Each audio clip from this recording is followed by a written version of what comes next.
আসসালামু আলাইকুম রহমতুল্লাহ। আশা করি সকলে ভালো আছেন। একে এগ্রোর পক্ষ থেকে আরেকটি নতুন ভিডিও নিয়ে হাজির হলাম। জানি এই ভিডিওটা কৃষি রিলেটিভ না, কিন্তু তাও আজকে আমি এই ভিডিওটা দিলাম, কারণ এটা আজকে আমার খুব শোকাহত দিন এবং আজকে আমার সবচেয়ে বেস্ট মোমেন্ট লাইফের কিছু কিছু মোমেন্ট। যেমন আজকে আমার খরগোশটা বাচ্চা দিয়েছে, যেটা এর আগে আমি পাইনি, এবং আজকে আমার কলেজের প্রিন্সিপালের বিদায় অনুষ্ঠান ছিল। সেখানে আমন্ত্রিত ছিল আমাদের মহামান্বিত ডিসি স্যার। তার সঙ্গে পরিচয় এবং দেখা সাক্ষাৎ হয়ে আমার খুব ভালো লাগলো। জানতাম না ডিসি স্যার আমাদের এমন মিশুক টাইপের হবে, কিন্তু আল্লাহ যা করে ভালোর জন্যই করে। ওখানে স্যারকে বিদায় দেওয়ার জন্য আমি এখান থেকে ফুলের তোড়া নিয়ে নিচ্ছিলাম, যেহেতু আমাদেরকে স্যারকে বিদায় দিতে হবে। জানি এই বিদায় শেষ বিদায় নয়, কিন্তু তাও স্যারের জন্য আমরা কিছু নিচ্ছিলাম। স্যারকে বিদায় দিয়ে আসার পর আমি আমার বাসায় দেখি আমার যে খরগোশটা ছিল সেই খরগোশ বাচ্চা দিয়েছে। খরগোশ আমার বাচ্চা দেওয়ার কথা ছিল না, কিন্তু কেমন করে জানি আল্লাহর রহমতে বাচ্চা হয়ে গেল। আমি আমার তরফ থেকে আমার প্রিন্সিপাল স্যারকে যথাসাধ্য দেওয়ার চেষ্টা করেছি। আমার যে একে এগ্রো আছে, এর পাশাপাশি আমি আরেকটা নতুন ব্র্যান্ড খোলার চিন্তা ভাবনা করেছিলাম। সেই ব্র্যান্ডের প্রথম উপহারটাই আমি দিলাম আমার প্রিন্সিপাল স্যারকে। যেহেতু কালকে পরীক্ষা দেওয়ার পর আমাদেরকে জানানো হলো আমাদের প্রিন্সিপালের বিদায় কালকে, সেই বিদায় আমি এক রাতের ভিতর যা পেরেছি সেটাই তৈরি করে আমি আমার প্রিন্সিপাল স্যারকে দেওয়ার চেষ্টা করেছি। আশা করি তার এটা পছন্দ হবে। হেলিপোলা না করে আমি একবারে সরাসরি বলে দিই, আমি আমার অ্যান্টিক শো পিসের ইনশাল্লাহ বিজনেস করার চিন্তা ভাবনা করেছিলাম, সেটাই শুরু করলাম। জানি না আমার তরফ থেকে এই উপহারটা কেমন হয়েছে, কিন্তু আমি আমার সর্বোচ্চ দেওয়ার চেষ্টা করেছি। ইনশাল্লাহ আমরা আমাদের ডিসি স্যারের বক্তব্য শুরু থেকে শেষ পর্যন্ত শুনবো, এবং আমাদের প্রিন্সিপাল স্যারের বক্তব্য আমরা শুরু থেকে শেষ পর্যন্ত শুনবো। জানে, তারা ইবতেদায়ী জানে, তারা দাখিল জানে, কামিল মাদ্রাসাকে নিয়ে কি হবে, বোর্ড, বিশ্ববিদ্যালয় এবং অধিদপ্তর, এইগুলি নিয়ে আমরা যখন নাড়াচাড়া করলাম, আমরা দেখলাম যে মাদ্রাসাগুলিতে দুর্ভাগ্যজনকভাবে অনেক মাদ্রাসায় অনেক সমস্যা। সে সমস্যা কিছু নিজে তৈরি, কিছু অভ্যন্তরীণ, কিছু বা বাইরের তৈরি সমস্যা, এবং কিছু মাদ্রাসা খুব সুন্দর করে কাজ করার চেষ্টা করছে, কিন্তু সে মাদ্রাসা করতে পারছে না। আবার কিছু মাদ্রাসা আমরা পেলাম যে খুব চমৎকারভাবে কাজ করছে। সেসব একটা মাদ্রাসা যারা চমৎকারভাবে কাজ করে চলেছে, হাতিয়র কামিল মাদ্রাসা। মাদ্রাসার প্রিন্সিপাল মহোদয়কে দেখে আমার মনে হয়েছে উনি অনেকে এসছে, আমি অনেকের প্রতিষ্ঠানের সভাপতি, কিন্তু তাদেরকে আমি অনেকভাবেই দেখি না যে তারা মাদ্রাসাকে নিয়ে এমনভাবে চিন্তা করে। তিনি সবসময় চিন্তা করে এই কাজটা করা যেতে পারে, ওই কাজটা করা যেতে পারে। স্টুডেন্টদের জন্য উনি চিন্তা করে যে স্টুডেন্টদের জন্য এই কাজটা করা যেতে পারে, ওই কাজটা করা যেতে পারে। ওনার সবসময় কিছু ইনোভেটিভ আইডিয়া ওনার মাথায় খেলা করে। সর্বশেষ অনেক বড় বড় প্রকল্প উনি চিন্তা করেছিলেন। আমরা বললাম যে না, আপাতত থাক, আমাদের ব্যালেন্স আরেকটু বাড়ুক, তারপরে আমরা এগুলো করব। মাঠের বিষয়ে আমরা কথা বলেছি। তো উনার বিদায় বেলায় এতটুকুই বলা যে সকলের আসলে এই সুযোগটা হয় না, সকলের আসলে এই সম্মানটুকু প্রাপ্য হয় না। বিদায় বেলায় এত সম্মানের সাথে, এত আবেগের সাথে একটা প্রতিষ্ঠান থেকে বিদায় নেওয়া।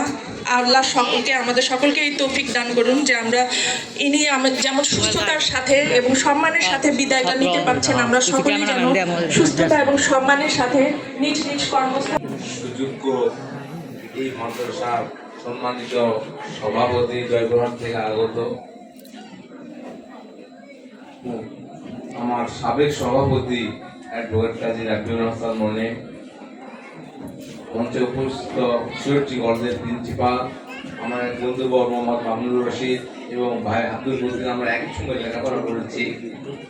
আর সামনে আমার কালাই উপজেলার সকল শিক্ষা প্রতিষ্ঠানের সুপার অধ্যক্ষ, শিক্ষক এবং অত্র মাদ্রাসার আমার সহকর্মী শিক্ষকবৃন্দ ও ছাত্রছাত্রী, আবার সালাম, আসসালামু আলাইকুম।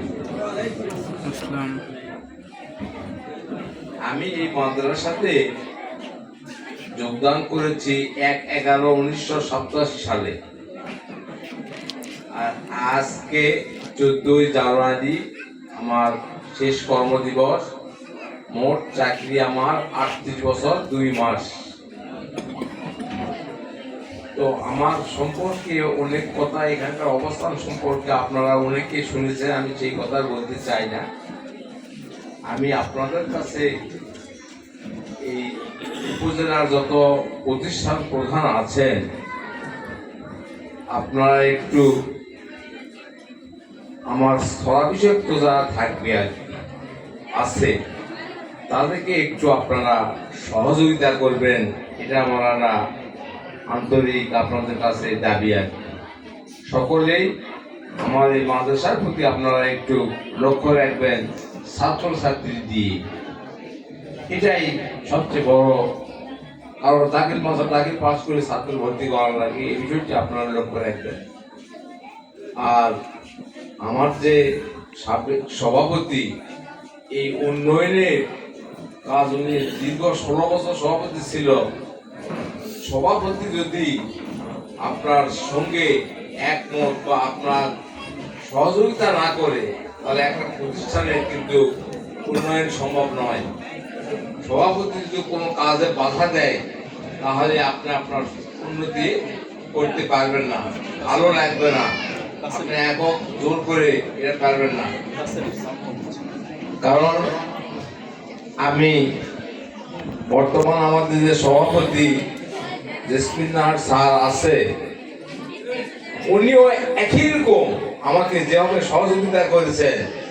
এই উনি আসার পর উনি সরকারি মানুষ, যেহেতু একজন থাকেন আরেকজন আসেন, একজন থাকেন আরেকজন আসেন, উনি যাবৎ যে কয়দিনই আমাদের সভাপতি আছেন আমার কাজের কোন রকম যে বাধা দেওয়া এটা হয়নি। এসে কোন রকম প্রতিষ্ঠান গড়াতে যা লাগে সব দিক নির্দেশনা এবং উপদেশ প্রদান করেছেন। এই জন্য আমি ওনাকে আন্তরিক ধন্যবাদ জানাই। আর সবচেয়ে বেশি কথা হলো এই 40 বছর যাবৎ প্রত্যেকটা শিক্ষকদের ছোটখাটো একটা সংসার আছে, যেহেতু এটা মফস্বল। আমি এই 40 বছর যাবৎ আমি কোনো সংসার করিনি। আমার সংসার ছিল মাদ্রাসায়।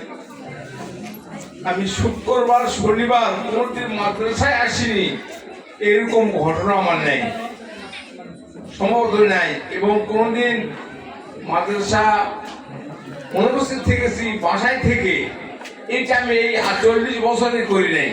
হয়তো বা ঢাকায় গেছি, রাজশাহী গেছি, অফিস করেছি, সেটা ভিন্ন কথা, কিন্তু বাসায় শুয়ে থাকে মাদ্রাসার একদিন আসেনি এরকম দিন আমার কোনোদিন আছে আমি মনে করিনি। আমার মনে নেই যে মাদ্রাসায় আসি নাই। কারণ আমি এখানে শুক্রবারে আসি, শনিবারে আসি, ছুটির দিনও। তো আমি আমার শিক্ষক মহোদয় যেগুলি আমাদের গ্রামের শিক্ষক আছেন তাদের কাছে আমি একটু অনুরোধ করব, অন্তত পক্ষে ছুটির দিনগুলিতে মাদ্রাসায় একটা পাক দিবেন, ভিতরে এসে ঢুকে ঘুরে বাড়িতে যাবে, কোনো কাজ না। এটা আমার মাদ্রাসার শিক্ষকদের প্রতি আমার একটু অনুরোধ, যারা হাতির গ্রামের সেই সমস্ত শিক্ষকদেরকে, যেমন মোস্তাফিজুর আছেন, এমদাদুল আছেন, মিলন আছেন, ওই সুজাউল আছেন, জাহিদুল আছেন, এবার মফিদুল, ওই রাজু, যারা আছেন অন্তত পক্ষে যেই পারেন মাদ্রাসায় একটা পাক দেবেন। আমাদের মাদ্রাসার জীবন কিন্তু এখন এই ওমর ফারুক এক পিয়ন আর হুমায়ুন কবির এক পিয়ন, ওরা সব সময় মাদ্রাসায় থাকে সার্বক্ষণিক 24 ঘন্টা। আমাদের নাইট গার্ড যে ওমর ফারুক, ও দিনেও কাজ করেন, নাইট গার্ডই শুধু না, দিনেও থাকে মাদ্রাসায় 24 ঘন্টা, এরকম একটা ছেলে সে। এরকম আমাদের যে ফারুক আছেন, এদেরকে পড়াশোনার ব্যাপারে কিছু জানা নাই, যে কথাটা বলে গেলেন প্রতিদিন ভাই বললো কিছু শিখে যায়নি। আমাদের যে দায়িত্ব প্রাপ্ত হয়েছে ভাইস প্রিন্সিপাল, সেও তার চাকরি নাই বলে সে একটু দুর্বল, পরে 1 বছর আছে, সেও চিন্তা করছে আমাকেও যেতে হবে, এরকম অবস্থা করে দিয়েছে। 5-7 বছর থাকলে সে একটা কথা ছিল, সেও অফিস আদালতে খুব ভালো জানে আর কি। তো আপনাদের কাছে আমি অনুরোধ করব, সকলেই তার জন্য একটু আপনারা সহযোগিতা করবেন, সাহায্য করবেন। আর মাদ্রাসাটাকে আপনারা নিজের মতো করে আপনারা একটু দেখবেন। আমার শিক্ষকেরা যারা আছেন তাদেরকে আমি অনুরোধ করব, মাদ্রাসাটা নিজের মতো করে আপনারা দেখবেন। যে আমি মনে করি যে মাদ্রাসার যে অবকাঠামো তৈরি হয়েছে, আর কোন অবকাঠামো লাগবে কিনা আমার ধারণা নাই। আমার একটি কাজ বাকি আছে, আমাদের বাইরেও আরো 1 একর জমি আছে সাথে লাগানো, 1 একর। এটা আমরা শেষ আশা ছিল যে বাউন্ডারি ওয়াল দিব আর কি, কিন্তু সেটা আমার সময় হলো না, এটা আর দিতে পারলাম না। আর এখানে ছোট্ট একটা কাজ আছে, শুধু এই গ্যারেজ, সেই গ্যারেজটা মানে গোড়া উঠে গেছে, সবকিছু খালি সাউন্ড দেওয়া, এই সাউন্ডটা দিতে পারি নাই। আমি আশা করেছিলাম 2 বছর আগে যে মাদ্রাসার ভিতর দিয়ে একটা রাস্তা করবো, সে রাস্তা আল্লাহর রহমত 20 লাখ টাকা বরাদ্দ দিয়েছিল, সেটা টেন্ডারের মাধ্যমে রাস্তাটা হয়ে গেছে। আর আমাদের অন্যান্য এই আসবাবপত্র যেটা আছে, আসবাবপত্র আল্লাহর রহমত আর প্রয়োজন হবে না। যতগুলো আসবাবপত্র আছে আমার মাদ্রাসায় এই টিউটোরিয়াল ছাত্রছাত্রীদের যা আছে, এটা এখনো 20 বছর চলবে ঢাকা শহরে গেলেও, এরকম আসবাবপত্র মাদ্রাসায় আমার আছে। আর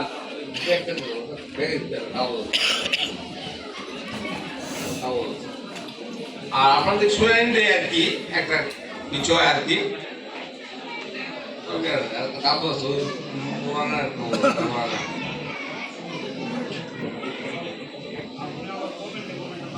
সামনে দেখ, ব্যাগটা খুলে সামনে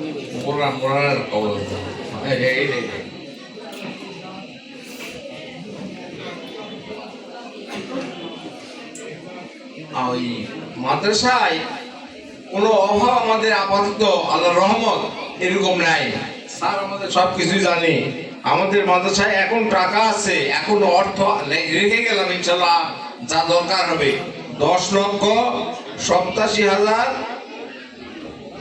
কোনটা 10,68,738 টাকা 89 পয়সা এখনো আপনাদের এই মাদ্রাসার ক্যাশ আছে।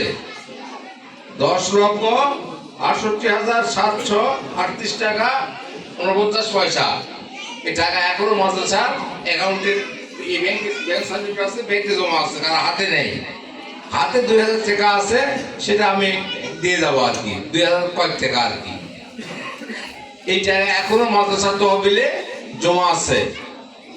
কাজ করার মতো অনেক আছে। সামনে আবার জমিপত্তন হবে এই এপ্রিল মে জুন মাসে, সেখানে আবার টাকা চলে আসবে, কোনো সমস্যা হবে না ইনশাল্লাহ। তো অর্থ হবে, কোনো কাজ যে বন্ধ থাকবে এরকম থাকবে না। তো আপনাদের কাছে আমি আর কথা বাড়াবো না, আমার কথা হচ্ছে না। আমাদের ভাই ইমতিয়াজ এই মাদ্রাসায় চাকরি করতো, ওকে একটু 2 মিনিট সময় দেন আর কি, উনি কথা বলুক। আজকে এখানে চাকরি করে গেছে উনি।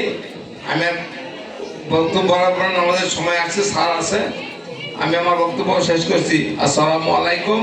আমি সকলের কাছে আমার সবচেয়ে বড় কথা হলো যে এই 38 বছর চাকরি করতে যে আমার অনেক আপনাদের সাথে অন্যান্য মাদ্রাসার সুপারের সাথে আমাদের পরীক্ষা কেন্দ্র আছে এখানে। ওই সময় অনেক সময় এখানে ইউনো স্যাররা বলতো যে কোনো সুপার প্রিন্সিপাল এখানে থাকতে পারবে না, আপনাদেরকে আমি হল থেকে বের করে দিয়েছি। তখন আপনারা মনে কষ্ট পাচ্ছেন, ওনাকে কেউ শোনে না, তা গালি করেছি, এরকম বকাবকি করেছি। আর এই জন্য আমি আপনাদের কাছে ক্ষমা প্রার্থী, আপনারা আমাকে ক্ষমা করে দেবেন আর কি। আর শিক্ষকরা যারা আছে তাদেরকে আমি, আমার সবচেয়ে বড় কথা ছিল বকাবকি করার কারণে আমার ঘন্টা নিচ গেলে আমার একটু মাথা গরম হয়। কোনো ছাত্র তো অভিযোগ দেয় আমার কাছে যে স্যার আমার শিক্ষক নাই, তখন আমি একটু খুব বেশি রেগে যাই এবং আমার শিক্ষকদেরকে আমি তখন বকাবকি করি। তো আমি আপনাদের কাছে, আমি সকলের কাছে আমি ক্ষমা চাচ্ছি, আপনারা আমাকে ক্ষমা করে দিবেন। আর মাদ্রাসাটাকে সুন্দরভাবে আপনারা দেখবেন। আসসালামু আলাইকুম।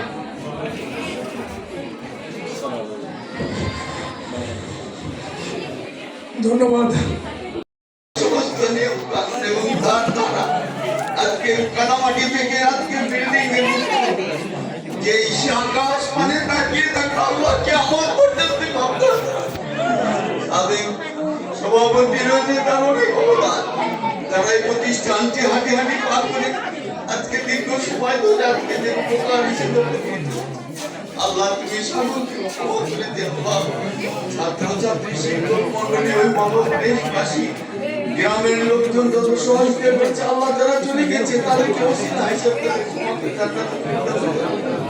আল্লাহ আমাদের বর্তমানে মাদ্রাসার সভাপতি আর তাদের কর্মদক্ষতা দিয়ে যে পরিকল্পনা চালিয়ে চলার এই জন্য আরো প্রসারের জন্য প্রতিষ্ঠান উন্নয়ন উদ্যোগ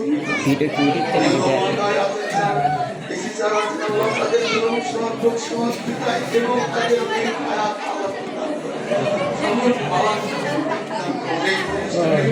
প্রদান হয়েছে সুপার হয়েছে অধ্যাপন মহোদয় হয়েছে আল্লাহ আপনার কাছে সন্তুষ্টি আজকের মাদ্রাসাটা জেলাকে সুন্দর মনে আল্লাহ আমাদের ছাত্রছাত্রী সকলকে মেধা অবশ্যই سبحانك رب العزة عما يصفون وسلام على المرسلين اللهم اجعل اخر الموت لا اله الا انت محمد رسول الله